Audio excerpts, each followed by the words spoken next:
पहला काम क्या करते हैं, एक समतल दर्पण बनाते हैं। ठीक है, कैसा दर्पण होना चाहिए? समतल दर्पण होना चाहिए, जिसका जो है एक परावर्तक सतह होगा और दूसरा एक कलाई किया हुआ भाग होगा। ठीक है, तो कौन सा दर्पण बोलते हैं हम लोग? समतल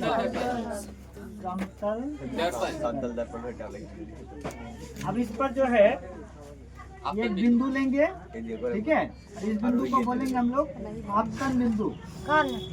आपतन बिंदु। और एक किरण डालेंगे इस बिंदु पर, इसको बोलेंगे आपतित किरण। आपतित किरण। ठीक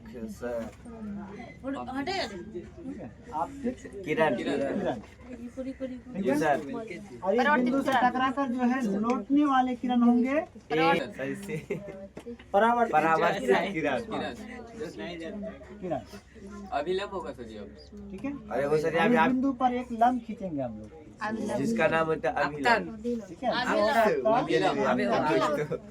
अभिलंब। समतल दर्पण में आपतन कौन सा जी? आपतन कौन? ध्यान दीजिएगा, यहाँ पर जो है इस प्रकार से चिन्ह निशान करना, मतलब जो आपतित किरण आ रही है, परावर्तित किरण जा रही है और अभिलंब जो है ये खींचा गया है। अब यहाँ पर दो कोण का निर्माण होगा, एक इधर से एक इधर से। ठीक है, आपतन को हम लोग बोलेंगे आपतन कोण। ठीक है, परावर्तन परावर्तन कोण।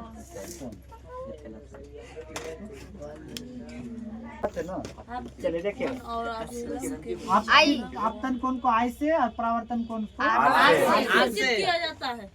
ठीक है, अब आपसे सवाल बनेगा, इसमें 6 प्रश्न बनेगा। ठीक है, पहला बनेगा आपका आपतित किरण।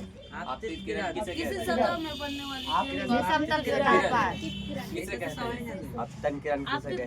तो हम कहेंगे इसका उत्तर में क्या? किसी सतह पर आप अब ऐसे नहीं बोलिए, ठीक है, क्योंकि हम बाद में फिर पूछेंगे तब फिर आपको बोलना है।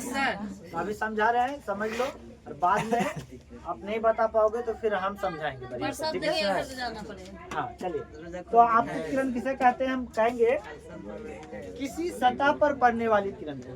सतह क्या है? समतल दर्पण है। तो किसी सतह पर पड़ने वाली किरण को हम आपतित किरण कहते हैं। सीधा परिभाषा, किसी सतह पर पड़ने वाली किरण को आपतित किरण कहते हैं। ठीक है, दूसरा आपका प्रश्न बनेगा आपतन बिंदु। आपतन बिंदु। ठीक है, आपतन बिंदु के लिए देंगे आपतित किरण जिस बिंदु से टकराती है, या आपतन की आपतित किरण जिस समतल बिंदु पर टकराती है उसे आपतन बिंदु कहते हैं। आपतित किरण जिस बिंदु पर टकराती है उसे आपतन बिंदु कहते हैं। ठीक है, तीसरा आपका बन जाएगा क्या? परावर्तित किरण। ठीक है, परावर्तित किरण। चलिए, इसका देंगे हम लोग उत्तर में क्या? आपतित किरण जिस माध्यम से चलकर आती है उसी माध्यम में लौटने वाले किरण को परावर्तित किरण कहते हैं। आपतित किरण जिस माध्यम से चलकर आती है उसी माध्यम में लौटने वाली किरण को हम क्या कहते हैं? परावर्तित किरण कहते हैं। आपका चौथा देखेंगे अभिलंब। क्या देंगे? अभिलंब। हम कहेंगे क्या? किसी समतल दर्पण पर खींची गई लंब को, किसी समतल दर्पण पर आपतन बिंदु पर खींची गई लंब को अभिलंब कहते हैं। ठीक है, अगला देखेंगे हम लोग 5वां में आपतन कोण। क्या देंगे? आपतन कोण का हम लोग परिभाषा देंगे आपतित किरण और आपतन बिंदु पर खींचा गया अभिलंब। ठीक है, आपतित किरण और आपतन बिंदु पर खींचा गया अभिलंब के बीच बना कोण को आपतन कोण कहते हैं। आपतित किरण और आपतन बिंदु पर खींचा गया अभिलंब के बीच बना कोण को आपतन कोण कहते हैं। आपतित किरण और अभिलंब के बीच बना कोण को आपतन कौन कहते हैं? हाँ बोल सकते हैं, लेकिन आप इस प्रकार से बोलोगे तो सबसे बेटर रहेगा कि आपतित किरण और आपतन बिंदु पर खींचा गया अभिलंब की बीज बना कोण को आपतन कोण कहते हैं। छठा में देंगे हम लोग परावर्तन कोण। इसके लिए देंगे परावर्तित किरण और आपतन बिंदु पर खींचा गया विलंब के बीच बना कोण को परावर्तन कोण कहते हैं।